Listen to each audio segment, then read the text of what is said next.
Nostalgia Street invites you on a retro ride that's more than just a trip down memory lane. Uncover life lessons and personal growth stories that stem from our collective past. So you can live a richer, more connected life today. Whether you're a 90s kid, an 80s teen, or simply young at heart, you'll find something to relate to in each episode. Now, here are your hosts, Vince and Jeff. All right, welcome back to another episode of Nostalgia Street, where we share the stories that shape us. And today our guest is Andrew. More to come on that.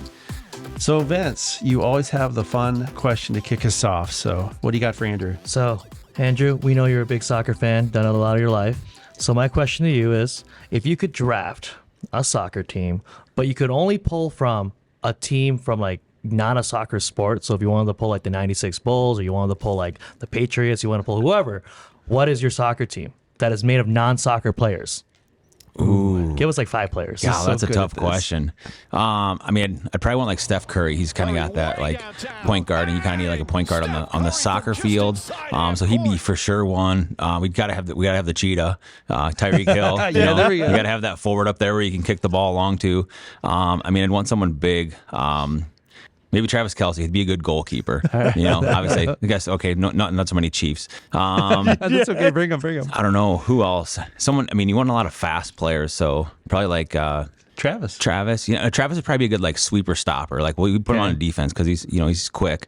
A goalie, God, you'd probably want like a Tim Duncan or Dwight Howard, like someone long and lanky that could still move side to side, would be a good goalkeeper. Then you need someone in the midfield.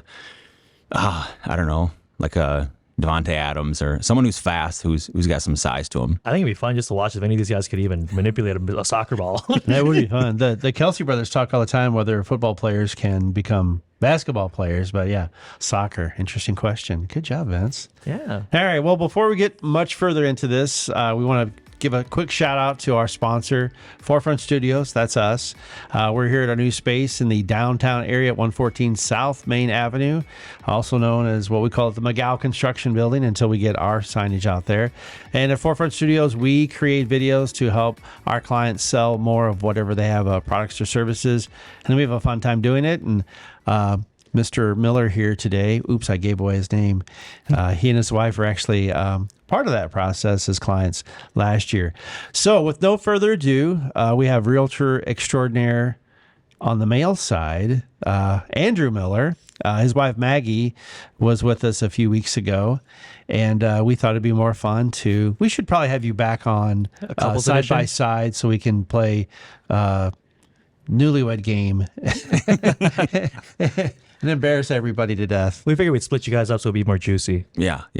More juicy. Yeah, we want to get the juice on each other. You haven't seen her episode yet, so. That's true. He doesn't know what she said about him. Yeah, well, geez, maybe I should have watched it before I came in here.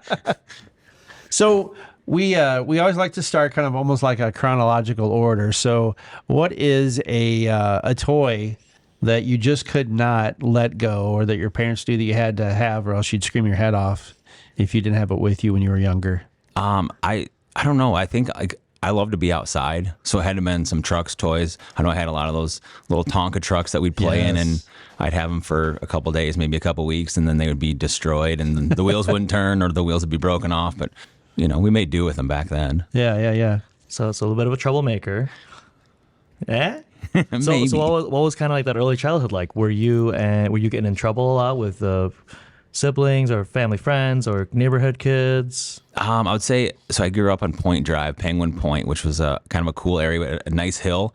And so like we'd always go down. I think it's like one of those things that's like ingrained in my mind. And I thought it was like my life was over. We were down at the bottom of the hill, and I was the youngest of the kids. I'm the oldest of my four siblings, but I was the youngest of kind of the kids in the neighborhood. So I always tried to like hang out with the big kids, and they thought, oh yeah, Andrew, you think you're real cool. So we were down there, and it was snowing, and there's a little creek. We'd catch crawdads in there, and it was snowing, and they are like, hey, let's go down there. So we went down there, and they left me down there, and I couldn't get out, and I was crying, and so I think they traumatized me at a young age, and I always was getting beat up on our so-called football field of the front yard of the neighbors. You were getting beat up. Yeah.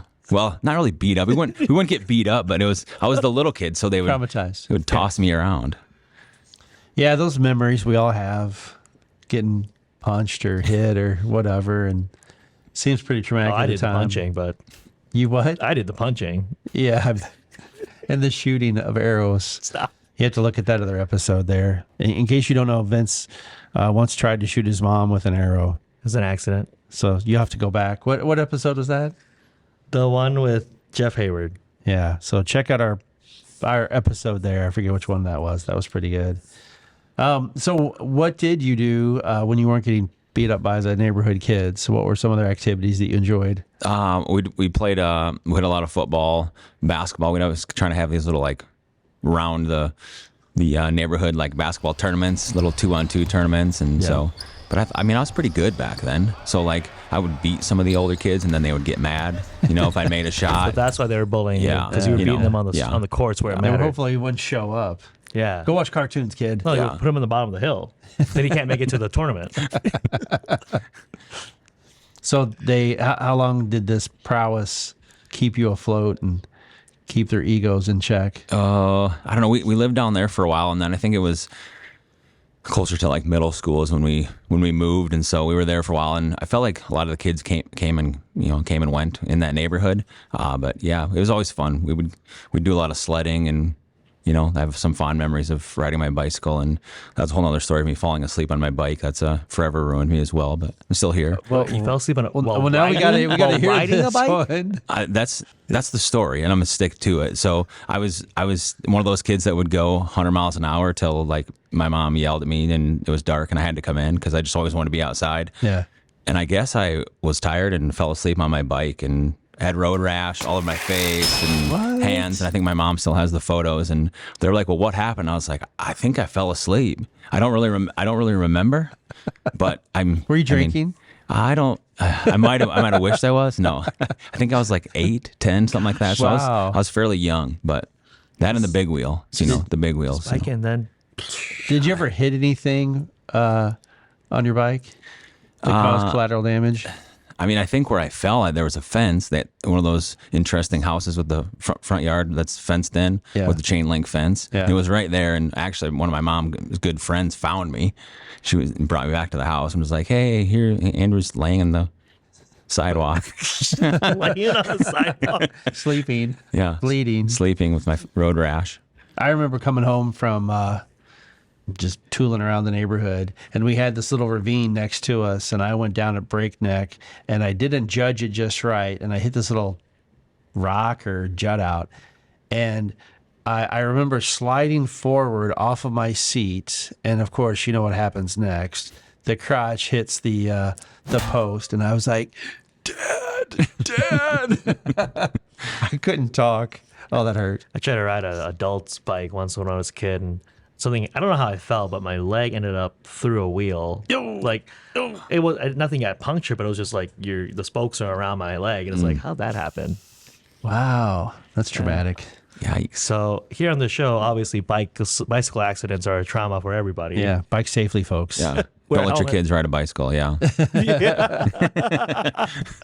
So what were some other objects, something that you either rode or played with that they don't have anymore?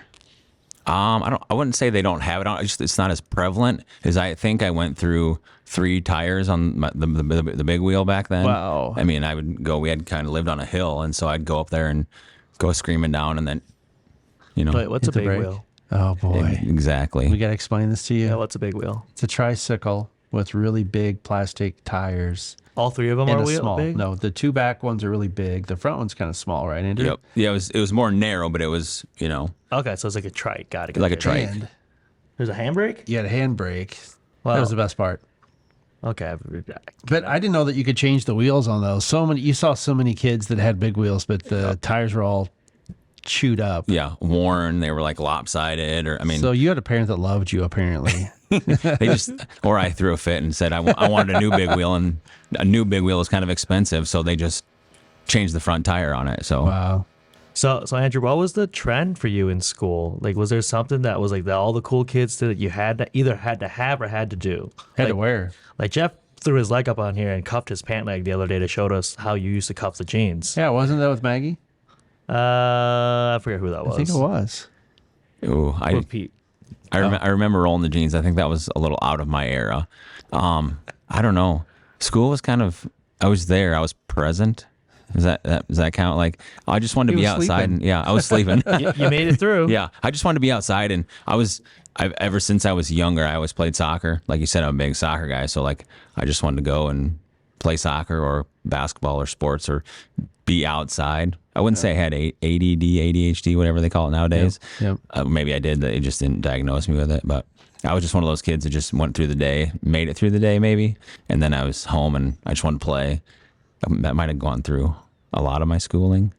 So here I am. So was soccer a big thing throughout your childhood, or was there a time? Because I don't know that soccer was super big when I grew up, but I know it became more and more popular, probably as a way to get your kids to get out of the house so you can do whatever you want as a parent. Yeah, I think I started when I was 5 and played until I was out of high school, and then I've tried a couple more times since. They're not in the last recent years because I realize I'm not that young anymore. Yeah. I mean, my mind still says I can play, but my body, as we know, You just got to stretch. yeah, just got to stretch. Yeah. No pulled ACLs. Yeah. No, so I started when I was 5 playing rec, and I loved it and continued playing, and I think I was sort of good, so I enjoyed it. I was my mom was like, "Oh, you're one of the fast kids out there," and so I don't know, I just wanted to run and play and be a wild child. So, Yeah.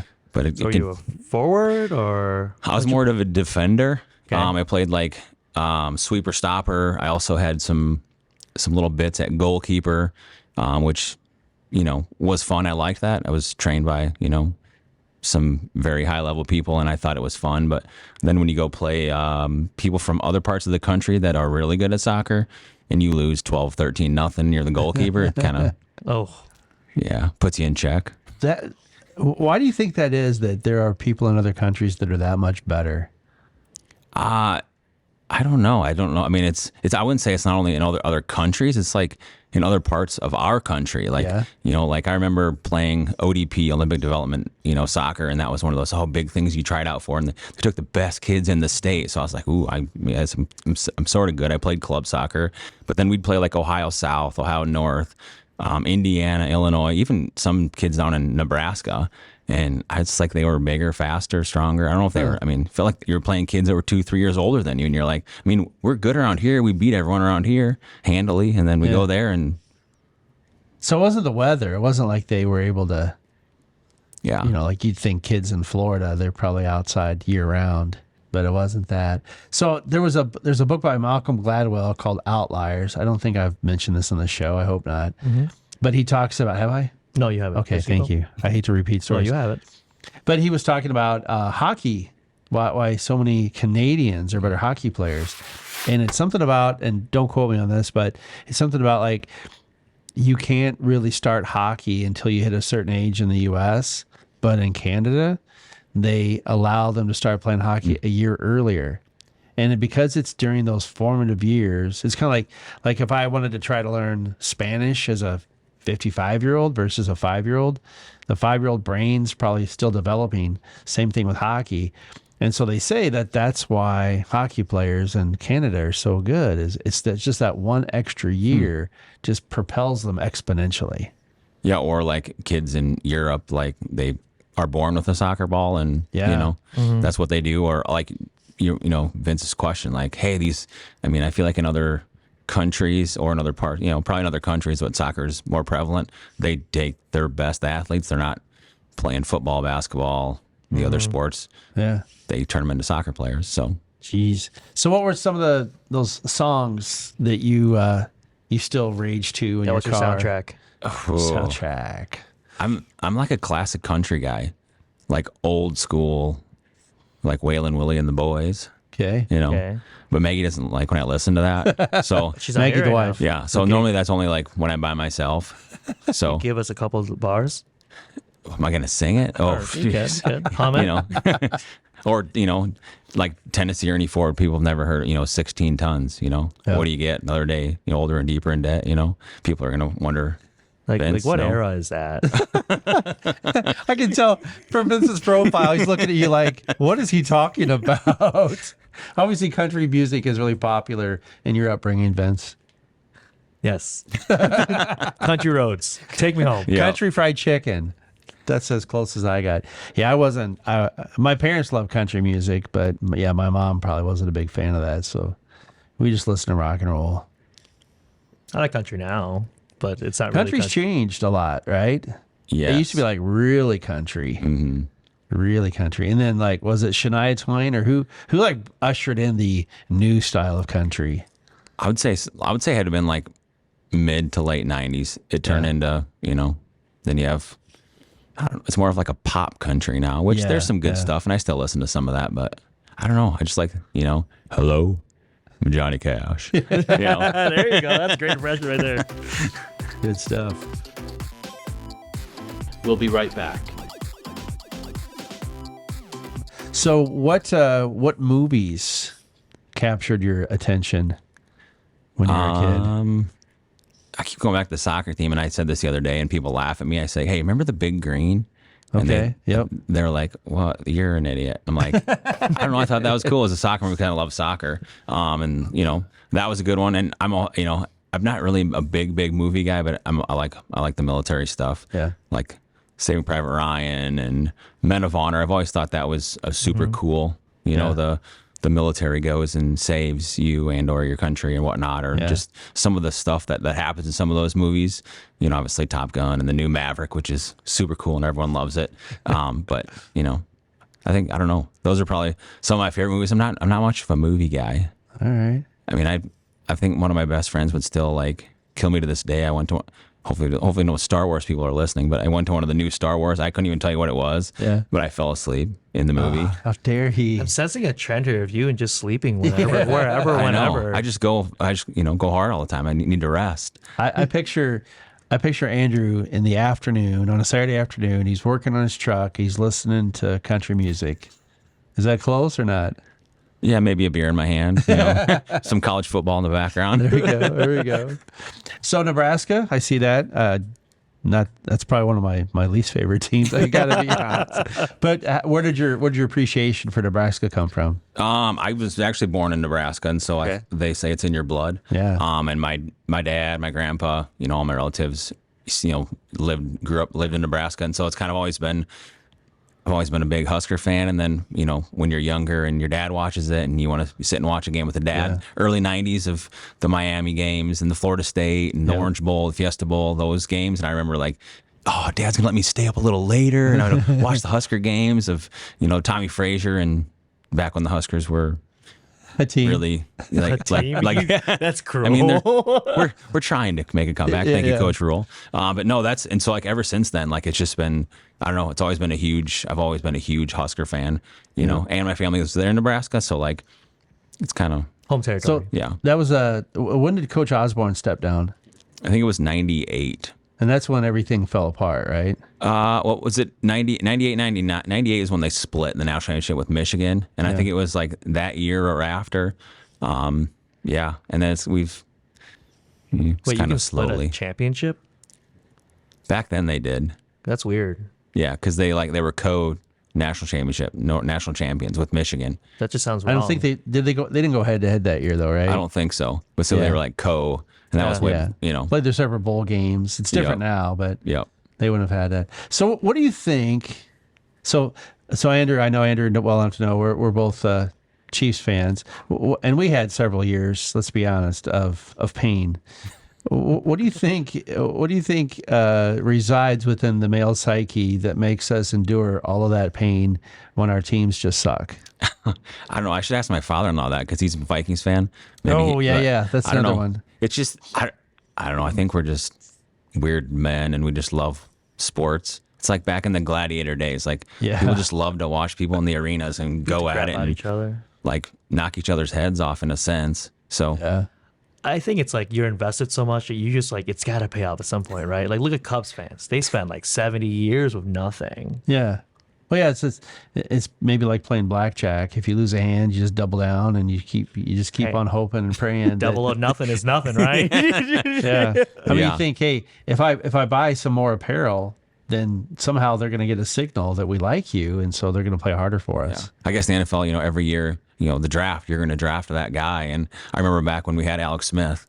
Yes. We I was like, I texted a buddy. They moved up and got him home. They said, well, geez, I guess we're just betting the farm on this guy, huh? Yeah. Well, hey, now I'm glad we did. Yeah. But looking back, I was like, oh, here we go. We had a lot of really rough years as Chiefs fans. We did. I know everybody hates us now, but that's how I was with Patriots. When the Patriots won a bunch, I hated them because I thought they were cheating all the time. And of course, when you got a great quarterback like Tom Brady, I'll give Belichick a little bit of credit, but I think at the end of the day, Tom Brady was the real reason why they did so well. Was there a sports moment that kind of just is like a core memory for you during like, your developmental years? Olympics, anything? I remember we were Horner Orthodontics, U10, and we played, I don't remember, we played all over, but I played like U10, U12, 13, all the way up to like U18 is kind of how they have it. And we were the U10 like state champs for soccer, Horn Orthodontics. And I don't know why. I still think it's funny. People think it was weird. But we used to chant like buns of steel. Like that was our chant. I don't know where it came from. How's it go? It was like, we were like buns of steel. Like, and we chanted like 10 times. And people were like, because all the parents of other teams would be like, who are, like, what are they doing? And maybe, I don't know, maybe it affected them, but we were like the U10 champs. So like that was like a young success. So I think it was one of those things that like propelled me to like keep going. I was like, well, I was a state champ when I was like 10. So I thought it was cool. And I had buns of steel. I had buns of steel. I still have tons of trophies at my mom's house. She's like, come get them. I'm like, I can't get rid of those, right? And then they cut a workout tape, and they're living off of the residuals ever since. I think it was back then. Didn't they had a workout? It was back, Yeah. Probably with Suzanne Summers, God rest her soul. So that's the title for this episode now. Yeah, buns of steel. We'll get a picture of Andrew going, or this, or slapping his butt or something. So Horner Orthodontics, that's Kevin Horner. Yep. Now it's Horner Barrow Orthodontics with his daughter Carrie. Yep. We did some work with those folks. Super nice folks. Mm-hmm. That's really cool. I think one of his boys was on the team, and so that's why he had sponsored. So that's pretty cool. The one thing I remember about him, this is like a really weird one. Apparently, Dr. Horner was on a beach, and they had like a staff retreat or something like that, and he yelled shark, and they actually, I think they got the police involved because you're not supposed to do that, and he didn't know that. It sounds like something I would do. Yeah, it's weird to think about it. So like when I was 10, he sponsored us as a soccer team, and then fast forward into my teen years, I was fortunate enough to have braces, and went there. Went to Horner Orthodontics and That's fixed my awesome. teeth. Just like McDonald's hamburgers. Do. I'm loving it. Also sponsored today's show, apparently. So as you got into your teen years now and like kind of high school, college, what were some mentors or teachers or folks that were really important to you? It's like something that sticks in my eye. So I was like, we were involved in the church, and one of the youth directors was this old guy. He was old military guy, which maybe that's something. I mean, my grandpa's in the military, this guy was in the military, so I kind of looked up to him. We had like lost our pastor. Yeah. And it's like one of those moments that people do like off the cuff that kind of sticks out. You'll never. And he shook my hand. He's like, "Young man, you're gonna make it someday, or you're gonna make a big difference." And I was like, like, and he shakes your hand as you're walking. Like, who is this old guy? Yeah. But that and then just some of the Did other. you tell him you had buns of steel? I don't think I did. Old man Foster doesn't deserve Maybe that. he wanted them. Yeah, I think I was more confused because I was like, who is? I mean, I'd met him I had never personally met him, but obviously he'd become our pastor for the last couple weeks or months. Yeah. But then he just off the cuff shakes my hand. I'm walking into church someday. I'm like, that guy doesn't. I don't even think he knows my name. Yeah. Why would he say that to me? But it's the little things that I try to do that now with my mentee that I mentor. I'm like, try to like maybe say something to instill in him that'll carry on for, I don't know, it's probably been 30 some years. Yeah. Ever since that guy said that to me. So it's always like, all right, like, am I going to something, I don't know. Do you have anybody like that, Ben? Somebody said something to you and you're like, oh man, I'll never forget that. Oh yeah. I mean, Go to bed. I mean, I think a lot of it. So I always say I'm Italian by baptism because I have godparents who are like my grandparents. My godfather's 81. And when I was like 8 or 9, I remember he sat me down and told me that I will be treated differently my entire life because of how I look or what I do, whatever it is. But he told me this instance, there will come a time where you will have an advantage because of that. And to never feel bad about taking advantage of that advantage because you will have lived most of your life having that advantage be considered a disadvantage. So many advantages there. I know I use the word advantage so many times. I'm sorry. Start a counter. Very profound. Very profound. So, what's the last time you took advantage of that advantage? I feel like, let's see, I got a scholarship one year for just literally writing why, I was a student of Asian descent from South Dakota, and they gave me $1,500, which I spent not wisely, but that's a story for another time. I did that. They only gave me $1,200. I got gypped out. Inflation. Yeah, I guess so. So that's this past. He was the pastor then. Yeah, Pastor Roy. Pastor Roy. Yeah. And so did that have an impact on you getting into the service? I think it's kind of always something I've thought about. He has kind of had an interesting story about me. He became a Christian like in World War II. Yeah.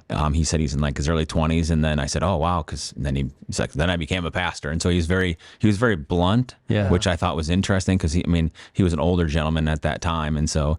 He would say like he'd say, "Hey, good morning, church," and they'd be like, and he'd be like, "I said good morning. Are you awake?" And so it's like, oh, like people don't do that, Stand to attention. Yeah, but I think him, and then obviously my grandfather was a big one. He served 30 years in the Nebraska Guard, Okay. so I've always someone I've looked up to and thought, "How that'd be kind of cool to follow in Grandpa's footsteps." So Yeah.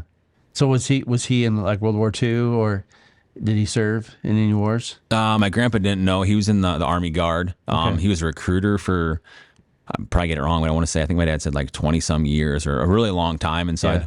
he was fortunate enough to stay back. But yeah. Huh.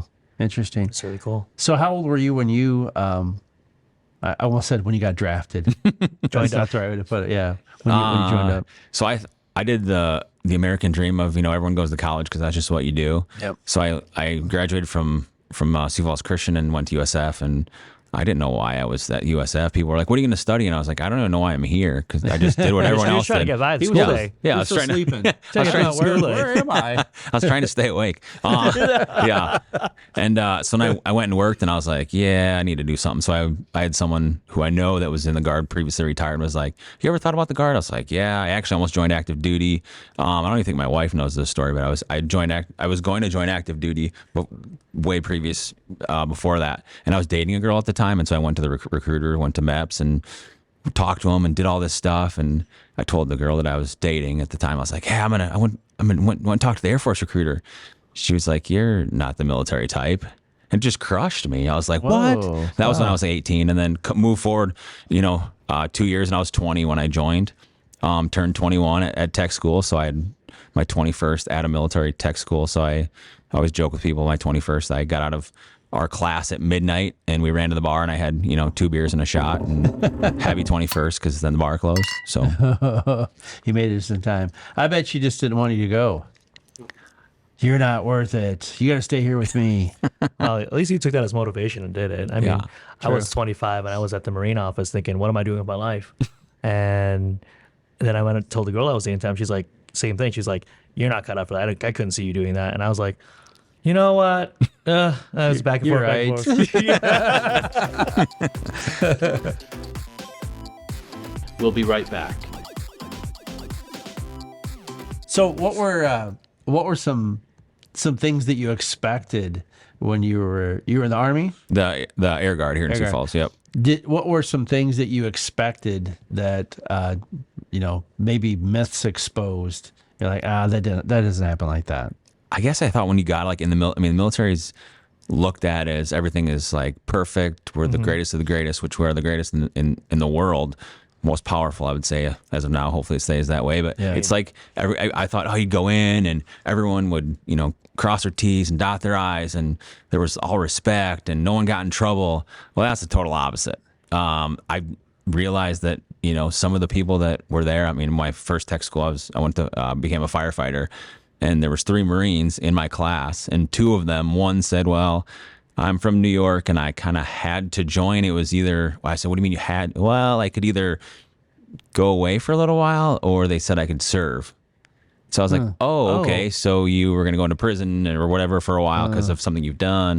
And the other guy was like, "Oh yeah, he was nothing but a troublemaker." And one of them did not make it through the school because he just was like that. But it's that was one thing I think that really opened my eyes. I thought, oh, the military would be perfect. Everything would, everyone would be super respectful. And no, we have our problems just as people in the corporate world do, unfortunately. Yeah. So what was one of the bigger lessons that you learned from being in that time? I would say one of the lessons I still take with me is this is from one of my first sergeants, which now I am a first sergeant, so I try to more tactfully pass it on. But one of my first sergeants pretty much said to me, he said, "No one cares about you, and you need to take care of yourself." And sometimes it's the unpopular truth of we're just kind of a number. Yeah. And so if and the other way he said it is, if you don't get the answer you want, continue to go up the chain, which can get you in a lot of trouble. But if you don't find the answer that you want, or someone's not helping you get to where you want, you got to take care of it yourself, because people aren't going to hold your hand and help you through it, which is the truth. And the military shifted even more to that now, of putting more on the members to take care of themselves, not babysit them. I mean, we're having 18, 19, 20-year-old kids joining, and, well, you're an adult. You need to act like an adult, which now it's even more trying times with the things that are going on in the world. Yeah. So knowing your streak of causing a little bit of trouble and breaking things, Sleeping. and just up. falling asleep wherever and whenever. So what kind of trouble did you get to when you first joined up? I think There's a theme here. Yeah, there's got to be. it was hard for me to get, I wasn't much of a morning person. Are you now? I think I am, yeah. Like now, well, I think more now since I've been married now. But it's more of like when my alarm goes off now, I'm like, I'm up, go, it's time to go for the day. Basic training it's not that easy. I mean, you're tired, and that's the hardest thing, is if you can get over the tiredness and them yelling at you, which, I mean, they get in your face and you yell. And if you don't take it personal, it's actually not that hard. I mean, for some people it is, because us, the Midwest, Midwest nice, but we also are a little more thicker skin. I notice people from the coast, those are the ones that got more trouble during basic training, because, I don't know, it just was a current theme.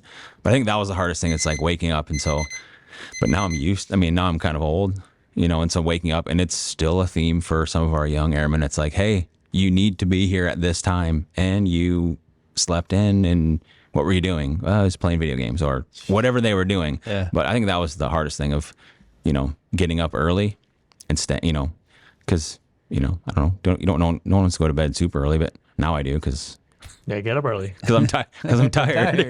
Oh, isn't that crazy? We all go through that trend where we become morning people at some point. Yeah. Most of my life. Okay, you've always been a morning person. Thank you.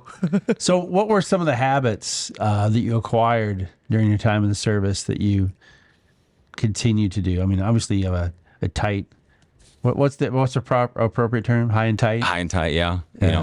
That's one thing that drives me nuts, is I literally, my wife, it drives her crazy. Like I'm on like 2.5 to 3 weeks. I got to get my hair cut. Wow. It's like, oh, it's kind of getting long. They're like, it's not long. I was like, it's driving me nuts. It's touching my ears, which is out of regs for the military. Yeah. So, and that's bothering me. So like for sure, like short hair, almost shaving almost every day. Like I think I might have a little bit of stubble, because I want to shave every single day, but shaving, and I think went through basic training, we didn't really shave a lot, but they made us shave every day. Yeah. And I didn't want to throw the shaving cream on. It's just too much work. So I just and I still to this day take a razor, one of those vibrating ones, because it feels better on your skin, and hot water, and I just shave.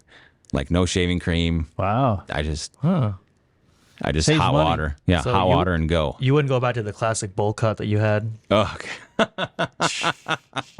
Oh, that was a bad time in my life. Bad time. You wrote about it. So we have this questionnaire that we give everybody on here just to try to tease out a couple of answers. So yeah, you mentioned the bowl cut. Yeah. So tell us about that. I think that was in, wasn't it? Like mid-90s. What is a bowl cut? Mid-90s. I thought it was a typo, like a bowl cut. Well, it was right above the ears, but it was and it went it was like a line around your head. If you took a bowl and you shove it on your head and you cut your hair, that's what it looked like. But it was you'd part it in the middle, and it was like long. Do you have any Okay, pictures of okay. yourself? No, and my wife might, or somebody Yeah, hopefully. 'cause we'll take those and Hopefully put 'em on. doesn't. Hopefully Yeah. doesn't have Because it. in your words, you said sweet bowl cut. So Yes. I thought you were very proud of it. Back then it was sweet, and it was so your hair was longer, so you'd part it, and it would come down to, maybe when it grew, it was like to the top of your ears, and then it was like shaved underneath, and then it was like, you even get fancy where it would go over and you'd shave it underneath. So like if you put it up, kind of like a ponytail area. Yeah. Fancy So bowl cut. my aunt did fancy. hair, and she was like, "We should braid it and put beads." And I was like, "Oh, sure." So for one of my soccer tournaments, I had that, and people were like, "Oh, I like your hair," and I was like, kind of like the Lexi Lawless, kind of like dreads, back in the day, Kobe Jones, Lexi Lawless, those Americans. But yeah, no, Heroes. not going back to that. So you served in Iraq, and I remember you had mentioned in there about when you first got to the country in the C-130. Mm-hmm. And was that a fearful experience? It's weird because I don't think I was ever like afraid. It was more of like the way I still look at it today is like it's almost like a surreal feeling. We did what they call a beautiful combat landing, which turn. You say beautiful combat? Yeah, it was beautiful. All right. Beautiful to keep us safe. Yeah, and yeah. Like for that sweet I think, bowl cut. Yeah. And I think the pilots, it's fun for them because normally you don't fly a cargo plane like that, so they think it's fun. So you can, you turn and you drop and you turn and you drop, and then I was like, geez, like where are we? Like, because you can't see out, you don't know how high off the ground you are, you don't know, and all of a sudden it's like, oh geez, well we landed, and as soon as we land, you hear, "Mrrr," and I'm like, what in the world? So I look back, and the back of the C-130 is literally just opening up. And I look out there and I'm like, it's a desert. Like, it's almost like you'd see on TV. And I was like, wow, like I just landed in Iraq. Like, and it's still to this day, it's like, like it's a surreal feeling that here I am in Baghdad and here we go. Strap on your boots. So what year was that? That was in 2008. 2008. Okay. And there was conflict going on then? Yeah. Oh yeah.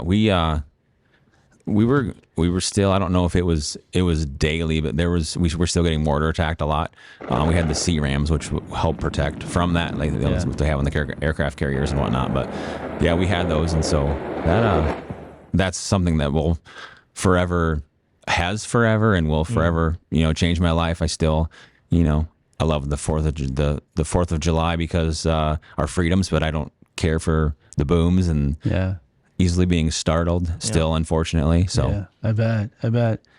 So how long were you over there? we were there for 4.5 months. Okay. So it's one of those things you never forget.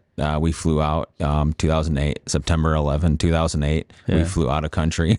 So it's like that's forever ingrained in my mind of and it was kind of eerie because we were like, 7th anniversary of September 11th, and I'm getting on another C-130 to fly out of Baghdad, Iraq, to a few other places in Iraq before we got to our stop. But yeah. Did you mingle a lot with the Iraqis? We actually more than I shouldn't say more than normal, but for what we did, we had 3 fire stations on Camp Victory, and so 2 of them were on the American side per se, and then we had one that was on Iraqi soil, and that's the one I spent most of the time at. Yeah. And so we actually did some training with the local Iraqi firefighters. Okay. And it was interesting because I came home with a totally different sense, totally different feeling towards them than I did going there. Some of them were like the nicest people I've ever met in my entire life, still to this day. I mean, we sat down and we had tea. That's their culture. We'd sit down and, all right, let's do some training. Hey, sit down. Here, can we serve you some tea? Yeah. Which, a little cup of tea, that's all you needed. And I don't know how much caffeine was in there, but it was a lot. Yeah. But there are also some that would sit back and not want to shake your hands and kind of watch you from a ways. Sure. But, just like we do. I guess I never thought about firefighting in the desert. Like, how wild is point. that? Good point. Like, where's the water? Yeah, we had some big water tanks.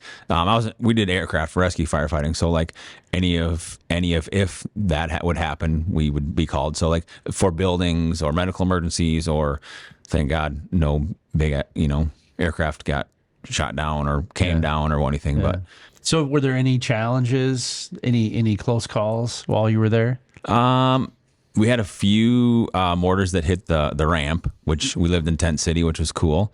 Well, not really cool, but that's where we lived. We lived in tents, and we used porta potties a lot of times. So 120 degrees, and if you had to use the porta potty, that'll forever change you into being a man. Or Wow. Do you still have your sense of smell? I do, yeah. It was. I don't think anything smells when it's that hot. It just burns nasty. up. It was nasty. Oh man. That's why I asked. Wow. Nice question, Vince. So how was the transition back into civilian life? Honestly, it was tough for me when I first got back. Excuse me. I came back and I had a lot of anger issues that I never really realized I had.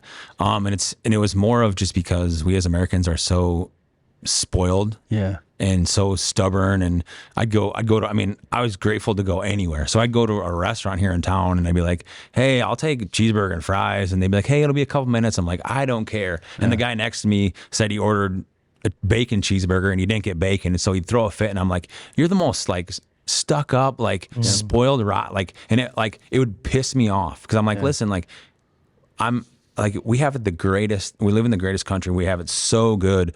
But we take it, so many people take it for granted. People have no idea. And I'm like, listen, I'm not getting mortar attacked. I'm not living in a tent. I'm not using a porta potty to go to the bathroom. Like, I just want a warm shower and a nice meal. And I really changed my perspective on God, today well, today doesn't suck. I'm not living in a desert, going through, and so it's made me a lot more grateful for what I do have. And that was one thing. I mean, Americans I love America, I love my country, but that was one thing I struggled with a lot was I was like, you're so arrogant. Like, seriously, you have no idea what it's like outside of South Dakota, probably. Yeah. So, yeah, I mean, Vince and I've talked about this, just thanking people, it's kind of cliche-ish in a way, like, thank you for your service. And you feel like when you say that, are you really mindful? I mean, I think it shows respect, but I would agree, some people they may never really appreciate the challenges that, going over there for 4.5 months or even 2 weeks. I mean, go camping with your family for 2 weeks and there's no showers and the toilet's 120 degrees. You'd be sweating and really thankful to get back home. But when you hear military folk come back, they deserve all the respect in the world for what they've been through. I mean, we were at a wedding. Do you remember this? I think you're with me. We were at a wedding, and there was a guy, and he had this beautiful tattoo on his arm, and I'm like, ooh, I love to lean into those stories. And he had come back from Afghanistan. I forget how long ago it was, and I love to, let's hear some stories. Tell me some stories. Well, his was really bad. He's like, well, yeah, this is this brother that died, and this is this brother that died, and I'm like, who's that? And he's like, well, that was my best friend. And I'm like, he didn't make it. And he's like, no. And I'm like, almost close to tears already. And I'm like, do you mind telling me what happened? He's like, yeah, we were coming back, and everybody was getting into the backs of trucks. And he said there was a 10-year-old boy, and we saw him running towards the truck, and we thought he was just going to say goodbye. He had a hand grenade or an incendiary, and he threw it in the truck and ran away. And everybody died in that truck. And it's so horrible that a country would utilize their kids as weapons like that. That's a tragedy. But then just that poor guy lost his friends because they didn't think like that. We don't think like that to put our kids and our families in harm's way like that. And it's kind of what we're seeing in Israel as well. Yeah.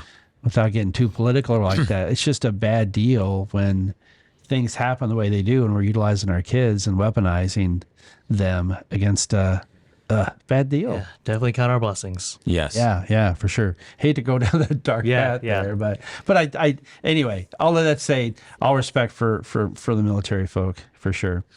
Yes, thank you. Yeah, it's been I'm almost at 20 years. A couple more months and I'll be at the big 2-0. Nice. So, wow. Yeah. Big party coming up? Well, it depends who you ask. I mean, big Between party us.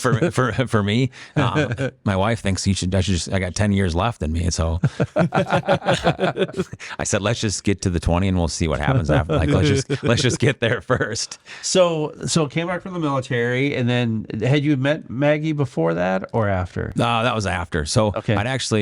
I joined in 04. I went to Iraq in 08, and that was in Kuwait in 2010. Okay. For same thing, about 4.5 months. And then I met Maggie a few years after that. So, and then 18, I actually, with being married, that was my first time deployed, which that changed me as well. Cause I was, before I was, I'm single, who cares? Like, Right. but now you have a wife, and I had, our son at the time was about 18 months old.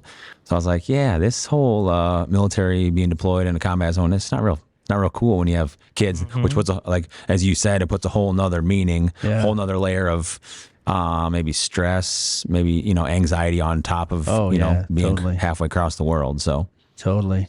So then at what point then did the real estate world enter your... so it was actually right after that. It was right after 2018. I was in Afghanistan, the beautiful country of Afghanistan, actually. And I don't say it jokingly. Like we were in.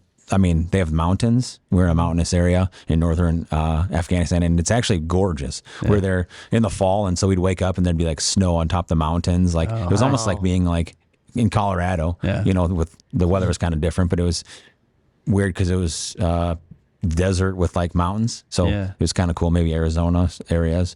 No ski resorts in Afghanistan, though. I bet. But some of the pilots came back and they were like, "Oh man, this is like the most beautiful country. Like some of the mountain ranges and this." And I was like, "Wow, interesting." But unrest of politicalness, which we won't go down there. But no, it was actually right after that. So I came home, and I kind of needed to change.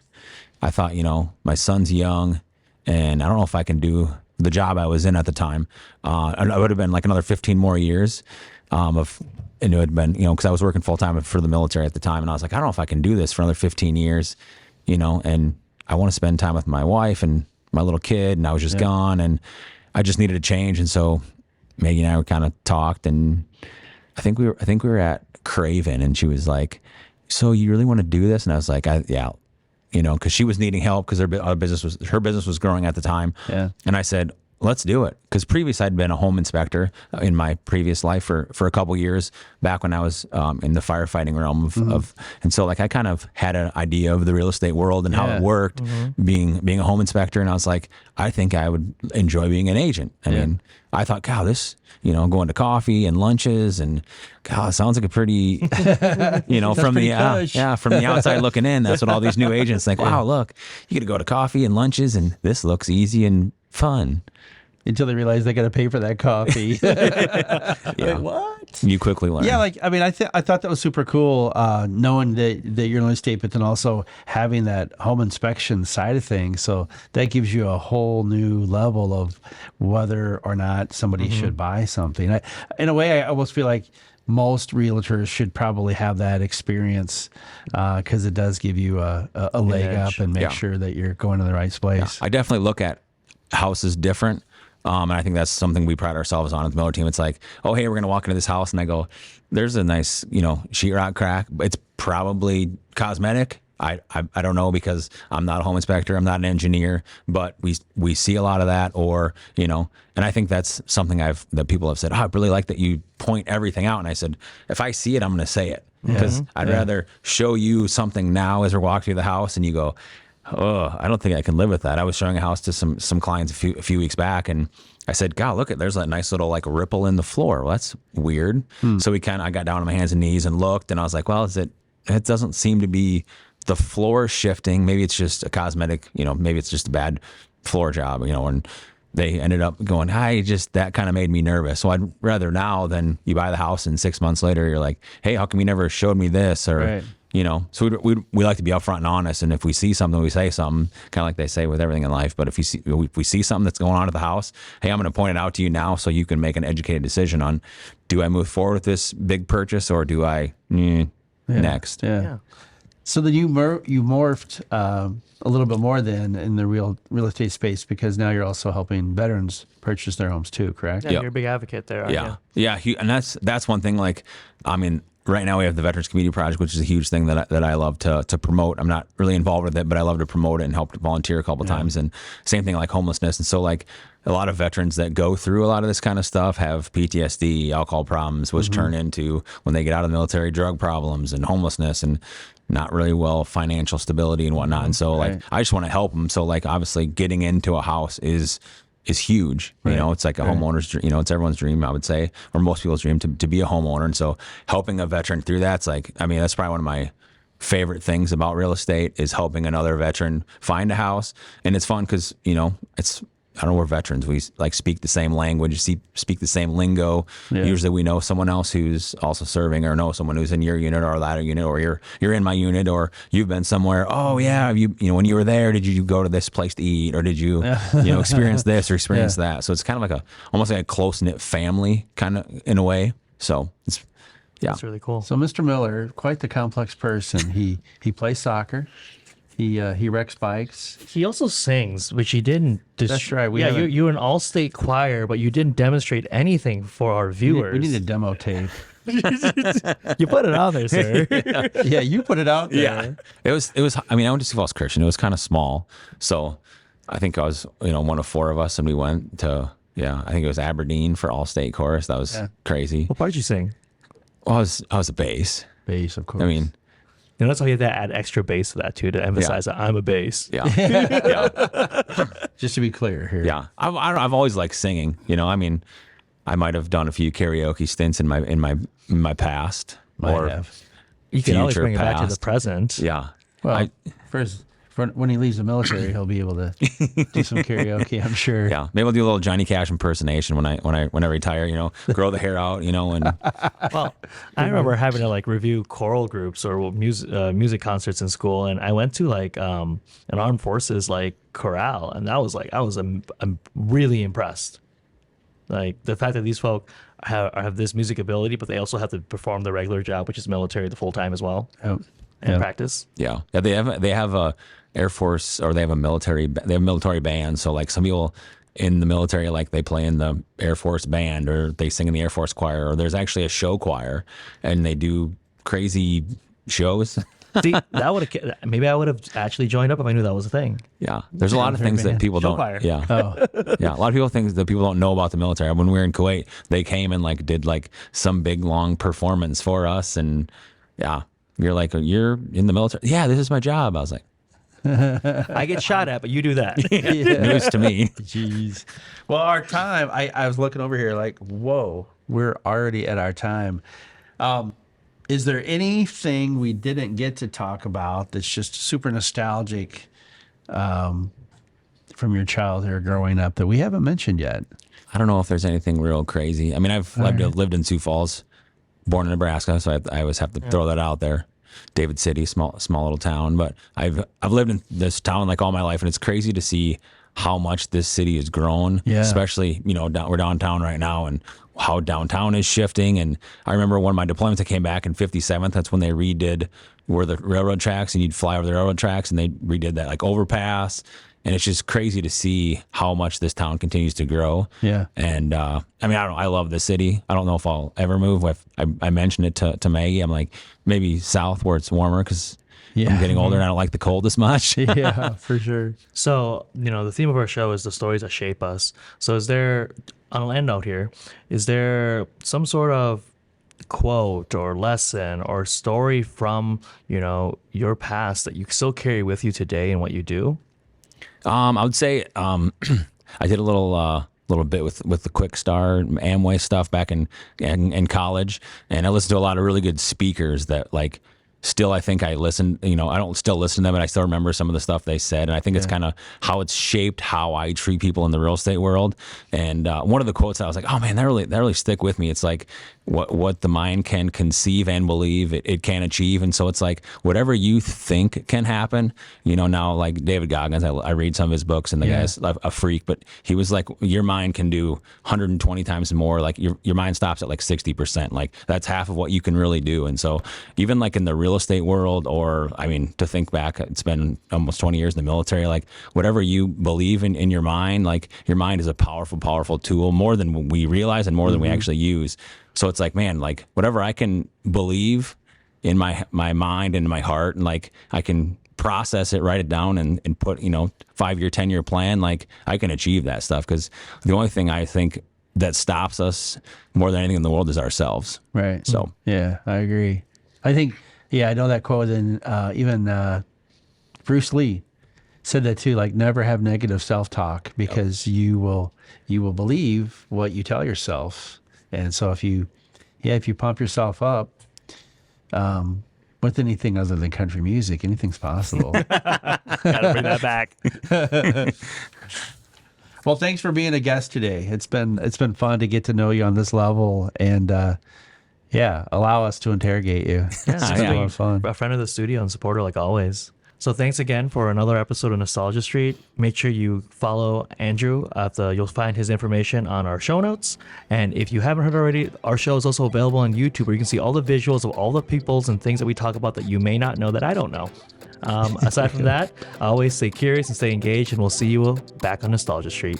Make sure to subscribe to our podcast on your favorite podcast platform. If you're on iTunes, please take a moment and leave us a rating and review.